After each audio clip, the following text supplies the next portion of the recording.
Hey, we're going to jump in today. Did you know in 1976, Steve Miller wrote a song that his band, the Steve Miller Band, recorded and released? Anyone heard of the song, Fly Like an Eagle? Anybody heard that? Oh, well, some Fly Like an Eagle fans over here. The part you may know, if you haven't heard it, or maybe you're thinking, maybe I've heard that, the part you might know goes something like this. I want to fly like an eagle to the sea, fly like an eagle, let my spirit carry me. I want to fly like an eagle till I'm free. And then he gets to the verses. And we're only going to give you verse 1 this morning, but if you look at the verses, there is almost kind of a Matthew Jesus theme going on in the verse there. Listen to what he says. Feed the babies who don't have enough to eat. Shoe the children with no shoes on their feet. House the people living in the street. And then he says, there's a solution. He goes on and he says he realizes something, that right in the middle of all this stuff we need to do, right in the middle of naming, hey, I look out in the world and there are people to feed, there are children who don't have shoes, there are people who don't have homes, there are people who are lost. In the middle of all of that, he comes to a very sobering thought about the resource that should be the most valuable to us. He says this, but time keeps on slipping into the future. We've been in a series that we're calling The Question No One's Asking. But we're hoping, as we said each week, that it becomes the question that everyone begins to ask at every stage of your life. We'll hope you'll ask this question. It's a question to ask before every decision, every opportunity. As we've said, it's a question that has the potential to change your life. It has the potential to make your finances better, your relationships better. It has the potential to heal a relationship, to bring a child back home. It has the potential to help you retire on time. And we begin with the words of Paul found in the book of Ephesians chapter 5, 15 and 16, where Paul gives some very wise words to the Christ followers who are living in the town of Ephesus. I'm going to have you read it with me this morning, if you will. So, Ephesians 5, 15 and 16. Be very careful then how you live, not as unwise, but as wise, making the most of every opportunity because the days are evil. Paul says, do you want to get the most out of life? Do you want to learn how to get everything you can? He says, if you do, you got to be very careful how you live. You can't go through life randomly. You can't go through life with no purpose, just drifting from place to place. He said you need to live as wise. And the question we've been asking in this series is this: what is the wise thing to do? Not what is the legal thing to do. Most of us know the legal thing to do. Not what is the right thing to do. Most of us know the right thing to do. And we said when we ask the question about right or wrong, it seems like we draw a line and we try to get as close to the wrong side as we can, but still be just on this side of being right. It's a better question than that. What is the wise thing to do?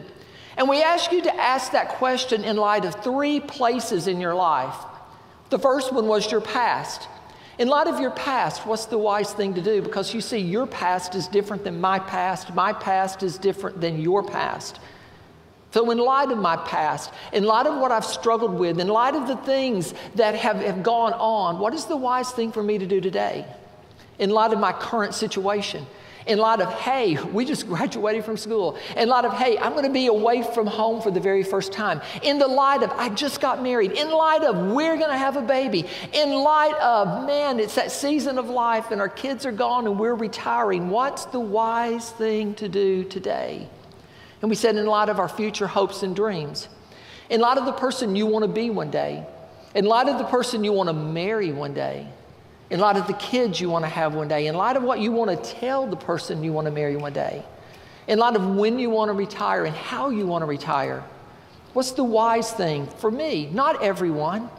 What's the wise thing for me? We said we hope each of you will look at this question individually and say, what is the wise thing for me to do? Today I want to ask that question in light of the most valuable resource you have. Can anybody guess what it might be?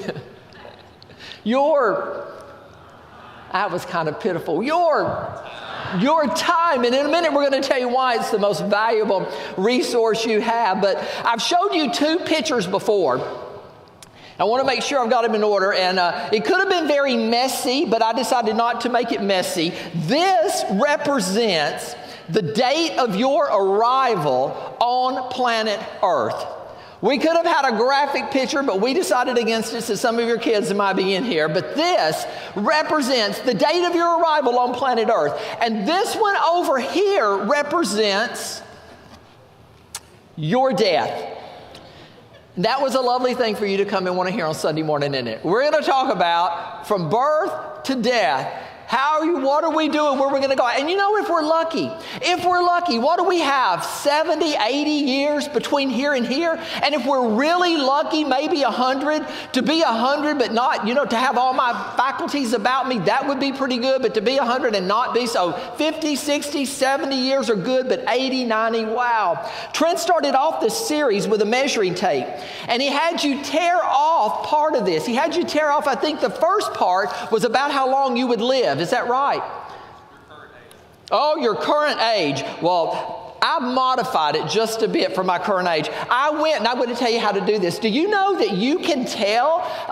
It's not really, I don't know how accurate it is or not, because, God's really in control of this. But deathclock.com, I think that's the name of it. Deathclock.com. Did you even know there was such a thing as deathclock.com?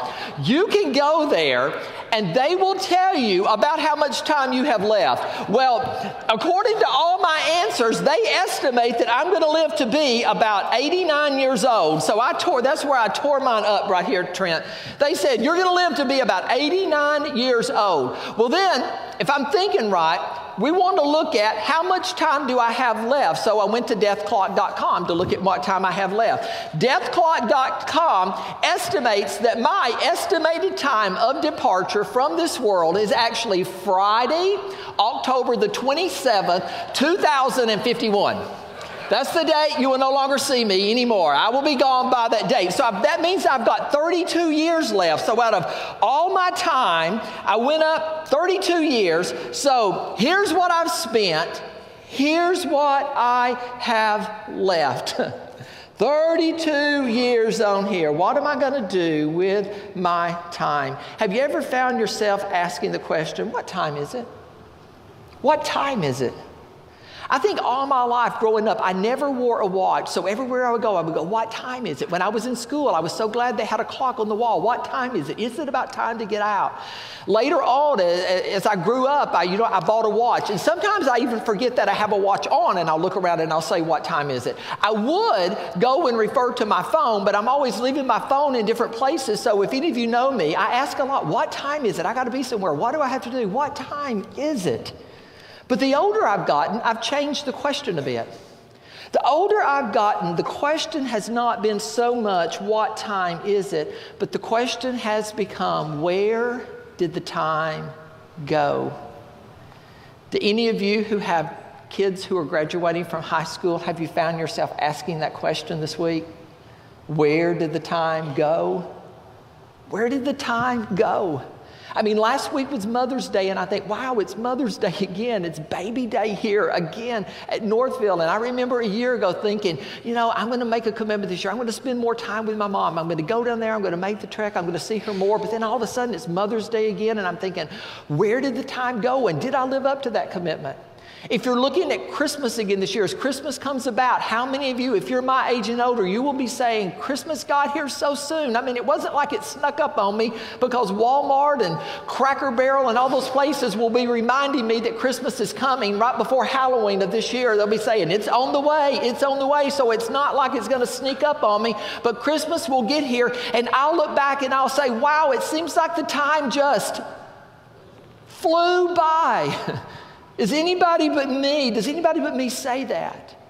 And then I realize that time gets away from me too. If I'm not careful, I'll make a commitment. I'm going to work out more. I'm going to do more. I mean, work out at all would be good for me. But anyway, I'm going to work out more, and I'll do good at working out one time. And I may do good for a week, and I may even do good for a month, but all of a sudden something comes up, and I put something off, and all of a sudden it's been a week since I did, or it's been a month since I did, or I say, I'm going to eat better, I'm going to live better, and all of a sudden time has gotten by, and I realize no one congratulated me because I went to the gym one time. I mean, I've never even been to the gym a month and come home and Linda look and say, wow, you're ripped. It hasn't happened yet. Because I realize that anything that really changes us on the inside takes time. So maybe a better question, or in light of this series, maybe a wiser question than what time is it? Maybe a wiser question than even where did the time go would be, what am I doing with my time? Wherever you fell out on this little slip of paper Trent gave you, what am I doing with the time I have left? Moses, you probably heard about him. He's I've got so many favorite characters from Scripture. So every time I talk about one, it becomes my new favorite. Well, Moses for this morning is my new favorite. And if you know, and I may call him Mo for short, I hope you don't mind there, but Mo was born in Egypt. He was born the son of Hebrew slaves, Amram and Jochebed, at a time when it was not good to be born a baby boy in Egypt. You see, the Israelites, they lived in the land of Egypt, and they were now enslaved. For several hundred years, they are enslaved to a country that once befriended them. And even in the middle of their slavery, God begins to bless them. And it's not the point of the message this morning, but you need to know something, that even in the moments of your darkest hours, God can still send a blessing. Do you realize that? That even in the moments when things seem dark, when you can't see a way out, when you don't know where to turn next, God can still bless you. And to the Israelite nation, they have been in bondage for 300-400 years. And all of a sudden, in the middle of that, God is still blessing them, and they are having babies left and right. Every woman there is like, when they took the command to be fruitful and multiply, it was working. They just kind of had to think about it, and they were pregnant and having a baby. So much so that the king of Egypt, the Pharaoh, takes notice of all the babies these Israelite slaves are having, and he does so many things. He thinks one day they're going to be such a number, they're going to overtake us. So he makes their labor hard, but still, even though he tries every way in the world he can to keep the Israelite people from having children, they keep having children. So finally, the Pharaoh, he does something to control the Israelite population that seems so evil to us that it's hard for us even to imagine. He orders his soldiers, he orders his armies to go in and to kill all the babies who are being born. Can you imagine being pregnant and being in Egypt at a time when you should be looking forward to the birth of your child, and all of a sudden you're trying to hide it and you're praying? Don't you know that Amram and Jochebed were praying, God, please don't let me have a baby boy. Please don't let me have a baby boy. Please don't let me have a baby boy. But as things would happen, they have a baby boy. His name is Moses. They try to hide Mo for as long as they can, and when they can hide him no more, they devise a plan. And through a series of events that no one but God could orchestrate, this little baby boy, who was supposed to be dead at birth, if the law of the land were followed, if God had not intervened, if situations had not happened, a boy who was supposed to be dead would grow up in the very house of the man who wanted him dead. And living in the house of the Pharaoh as Moses grew up, he really, truly, literally took the words to the song in heart, and he learned to walk like an Egyptian, and he learned to talk like an Egyptian.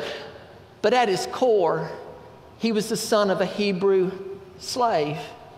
And this little Hebrew slave grows up to lead the Hebrew people out of Egyptian oppression, growing up in the very house of Pharaoh. And this baby Moses becomes the central figure in the history of the Hebrew people. He leads a rebellion against the very house that he is raised in, and leads 2 million people out of bondage and out of Egypt, all the way up to the very land that God had promised them years earlier. You see, when God was up to something, he was up to something even in their darkest moment. I want you to do something. So I want you to turn to the person sitting beside you and say these words: God is up to something. Now turn to the person on the other side and say, God is up to something. And I think perhaps we need to ask ourselves, can I still believe in that God is up to something? Can I still put my trust in the fact that God is up to something even when I can't see it? Can I believe that God has got something out there for us, even if it's in the lives of my children or my grandchildren before I see it come true?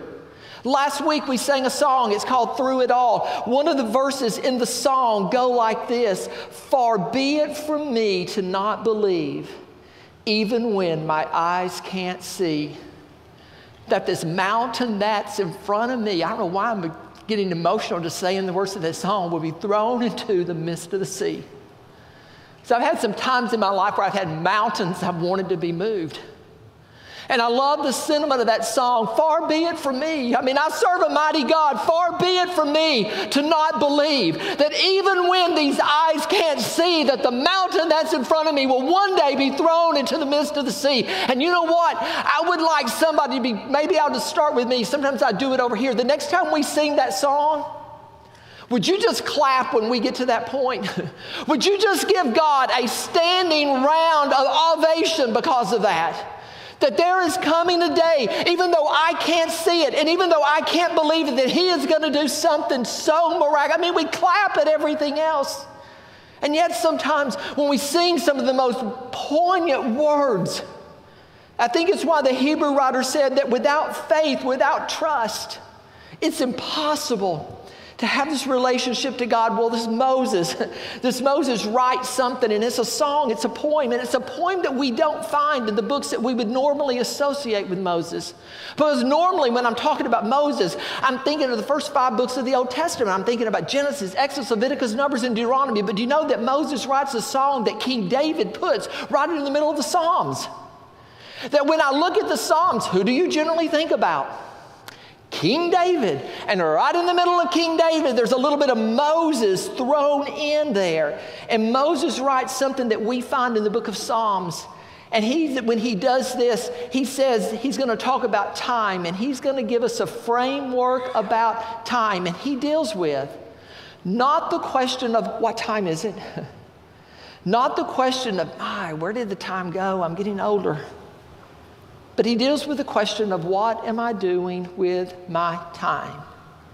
And he gives us a framework to put what am I doing with the time between here and the time between here. And if you want to turn in your Bibles, or if you want to turn on your Bibles, we're going to be in Psalm chapter 90. And what Moses does is incredible. What Moses does is take our 70 or 80 years on this earth, and he puts them in the context of a God who is timeless. The context of a God, he says, who is from age to age, who is from everlasting to everlasting. And Moses is going to end up saying, if you want to discover the very point of your time on planet Earth, the one thing you need to do is put your time in context of something bigger than you are. Psalm 90, starting in verse 1, we're just going to read through the text. 12 verses here. He starts out and he says, Lord. I love that he starts out with the word Lord, because he acknowledges right on the front end, Lord, you are large, you are in charge, you are sovereign. It is you that I'm looking for. He says, Lord, you have been ours, speaking of the nation of Israel, you have been our dwelling place throughout all generations.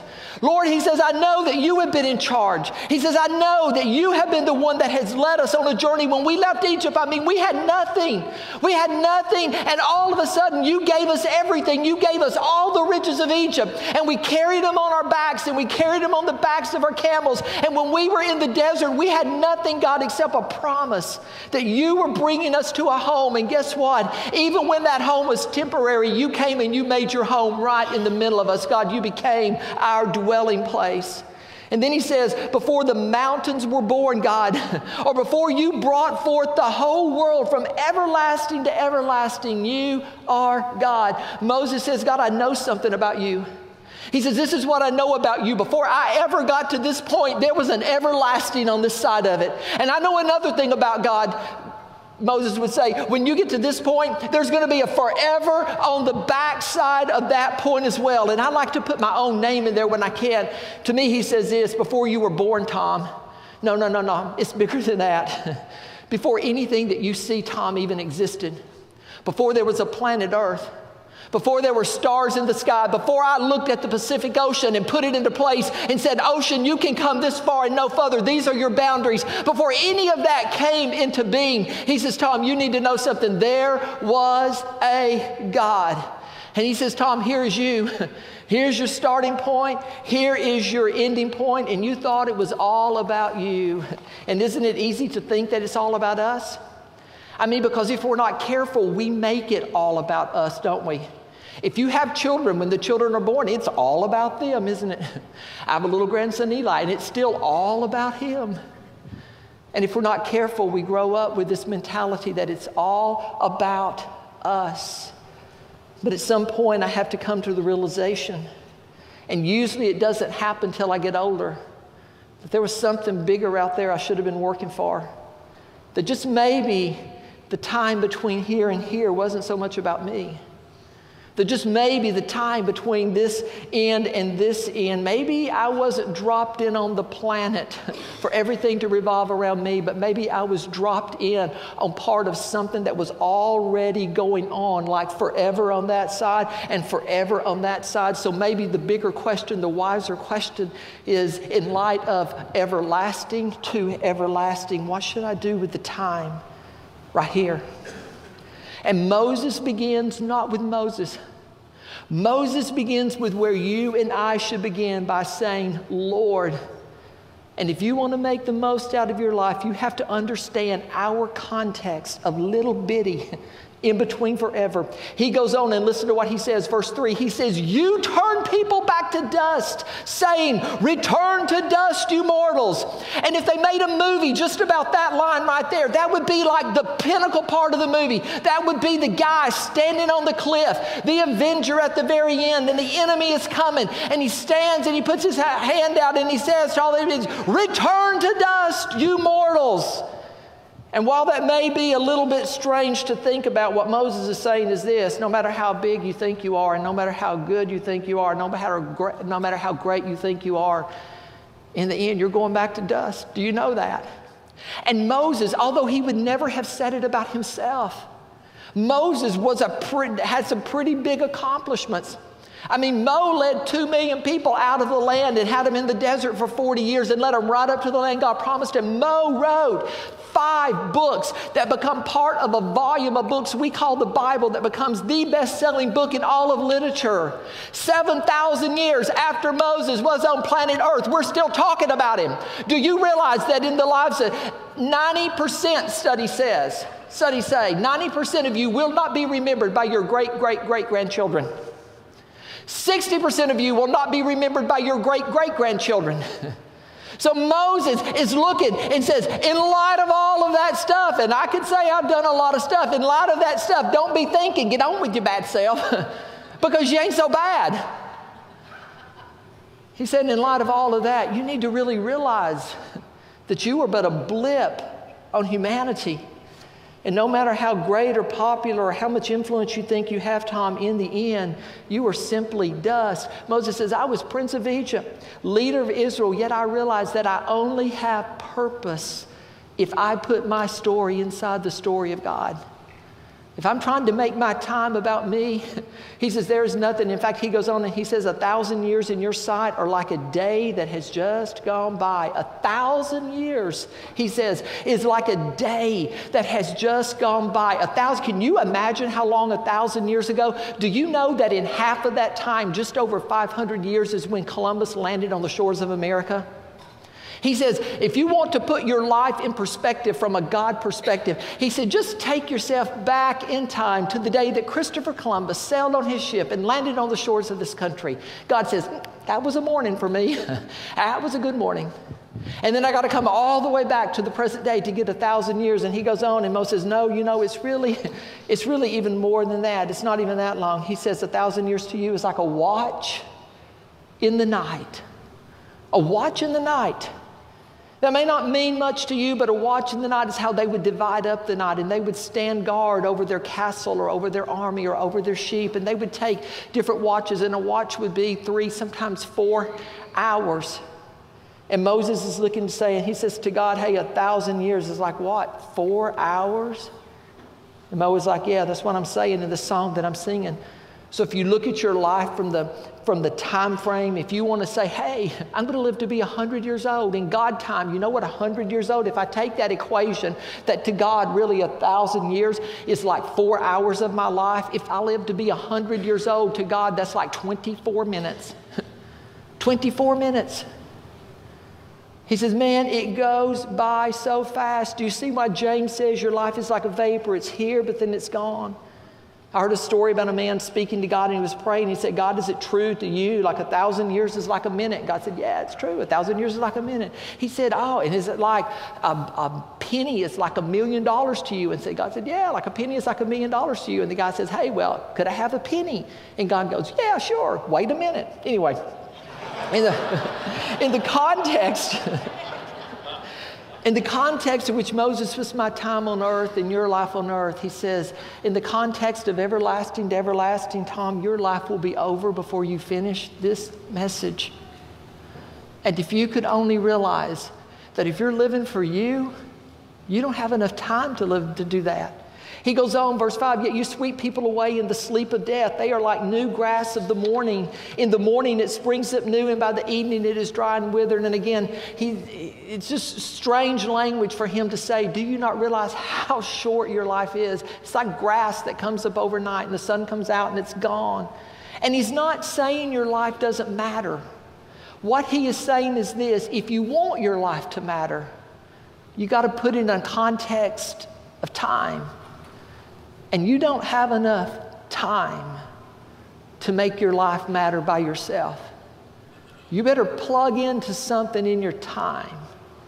Because if you're only living in light of your 70 or 80 years, you will run out of time. It's why your time is more valuable than money, because you can make more money, but one thing none of us can do is to make more time. And so many people spend all their time to make more money. Jesus told a parable one time about a rich man. And he was rich, and all this stuff was coming his way, and all the wealth that was coming towards him, and he began to accumulate it. And it says that he came to himself one night, and he looked and he said, what am I going to do with all this money? What am I going to do with all this stuff that is coming my way? And he devised a plan, but the plan he devised was not a good plan. And his plan was this: this is what I'm going to do. I'm going to say to myself, self, you've got many years laid up ahead of you. This is what you need to do. Tear down your barns and build greater barns. I mean, take the place where your house was and just graze the current house you have and build a bigger house and get a storage unit and get bigger cars and bigger this and just put it all in there, because self, you got to take care of yourself for all eternity. That's what you got to do, because all the stuff that's coming your way, it must be for you. And he looked at all of his stuff. He said, that's what I'll do. I'll just build bigger, and I'll build more, and I'll save it up. So someday in the future, I'm going to have it. And God said there was only one thing he didn't consider. And that was that he would run out of time before he ran out of stuff. And what Moses is saying in this is, you can live for stuff and you can live for money, but you need to know something. For most of us in here, you will run out of time before you run out of stuff. You will run out of time before you run out of stuff. And Jesus says, then, who will get? Somebody else will be in charge of all the stuff you accumulated. And you will have missed out on your opportunity to invest in the kingdom of God. Moses says, if you use all of your time, your money, your energy for you, then guess what? Verse 10, your days may come to 70 years or 80 years if your strength endures. But the best of them are but trouble and sorrow, and they quickly pass and they fly away. He says, even for the best of us, in this 70 to 80 years in between here, there are days that are up and there are days that are down, and we have days of sorrow, we have days of great joy. And you realize when you get here, how many of you realize that as you approach here, it comes faster and faster? I mean, when I was like 10, being 57 was like, I couldn't even imagine it. But then when I was 30, it looked like 57 was a lot closer. And then when I was 50, on my birthday card, my son wrote, welcome to halfway to dead, Dad. And I thought, oh my heavens. I'm halfway there. As if I lived to be 100. How many of you know as you get closer to this end, it just seems like it comes faster and faster and faster? That's what Moses is saying if you're living for you. And then he says, and it's where I want to close today. And maybe I'll just come down here at the bottom part with the word time behind me here. He says something that's a little bit strange, but it's kind of where I want to end. And I know I got to go quickly. He says in verse 11, if we only knew the power of your anger, and I don't want you to hear anger right there, right now. We'll get back to that. Your wrath is as great as the fear that is your due. I read that. I thought, Moses, what are you saying? What in the world are you talking about there? If we only knew your power. I looked at some other translations which said, if you could only see the power of God. If you could only see the glory of God. If you could only see what was happening in another world right now, he said, you would gladly, out of respect, that word anger and that word fear there simply means, it means respect, it means reverence. He said, if you could see your life in context of everlasting to everlasting, no one would have to beg you to give your life up. You would say, man, let me give up my life for something that is greater than I am. It's what Moses was talking about when he said, I want to see the glory of God. You see, Moses saw the glory of God at one point in his life. He was a little bitty part of the glory of God. Remember when he was on that mountain and he saw when he was tending fish, he'd been running away from what God had for him for a number of years. And he sees a bush burning up, but the bush is not burning up. And so he approaches it and he sees a little bit of the glory of God because it's on fire, but it's not burning up. He's thinking, wow. And God comes to him in that bush and said, Moses, I've got a task for you. I want you to go back to what you've been running from. And I want you to tell the Pharaoh to let my people go. And Moses is like, I'm not the man. I'm not your guy. And God says, you are the guy. And Moses goes back and he says, what will I say to them? I mean, they have names to all of their people. Who am I going to say sent me? And God says, you tell him. And God gives Moses his personal name, I am. He says, you tell them that I am has sent you. And Moses, at your name, he will not let them go. But when he knows the power of I am, he will let people go. And Moses so much wanted to see the glory of God again that as he gets closer and closer to God, there comes a point in his life where he comes to God and he says, show me your glory, Lord. I mean, show me. Would you just like face on, show me everything you've got? And God looks back at Moses and says, I can't show you everything I've got. I can't reveal my whole self to you because if I did, Moses, you would die. And Moses is like, no, I don't think I would die. Show me anyway. And finally God says, Moses, because I like you, I will do the thing that you want me to do. And what he does, he says, but I can't show you all of me. And he puts Moses in a little crack in a rock. And however God did this, figuratively speaking, he covers Moses' face up. And then he passes by in front of Moses. And when he gets on the other side of Moses, he removes his hand and he lets Moses see just his back. And Moses glowed with the glory of God. Moses says, I can't explain it, but when I went down to talk to the children of Israel, we had to put a veil on. When I went down, I was so white. There was something about being in the presence of God that changed me forever. And you get a little bit of a glimpse of the glory of God later on. When in the Garden of Gethsemane, I don't know if you've ever seen it, the Garden of Gethsemane, there's a moment when the Roman soldiers fall to their knees before Jesus in the garden. And they come and they're out to arrest him. And they've got hundreds and hundreds of people and with swords and torches and spears and all of that. And they say that Jesus walks up to them and Jesus says, who are you looking for? And they said, Jesus of Nazareth. And all of a sudden Jesus says something. He says, I am he. And it says at those words, they fell to their knees before God. Over 100 people out to arrest Jesus and they're on their knees. Have you ever wondered why? Has it ever puzzled you why in the world, in their moment of victory, in their moment of triumph, they're on their knees before God? I think it's because when he said, I am, I think it's the same thing that happened with Moses when he was at the bush. I think it's the same thing that happened with Moses when God covered him up. A little bit of the glory of God slipped out and they are like, whoa. And he used to sing the song growing up. He could have called 10,000 angels. He didn't have to call 10,000 angels. He was in control at the cross. All he had to do was just show a little bit of his glory and like, boom, they're gone. And then John's on an island, his best friend. He's been alone for a number of years and maybe he thinks he's not doing anything, but he's writing the books that you read today. And God gives John this little glimpse into heaven. And one of the things I love that John writes about, he says, let me tell you something about heaven. He says, it is a place so bright that they don't even need light bulbs. We've struggled with our light in this auditorium since the day we bought it. It's been like, it's hard to light up really well. He says, you don't have to worry about that.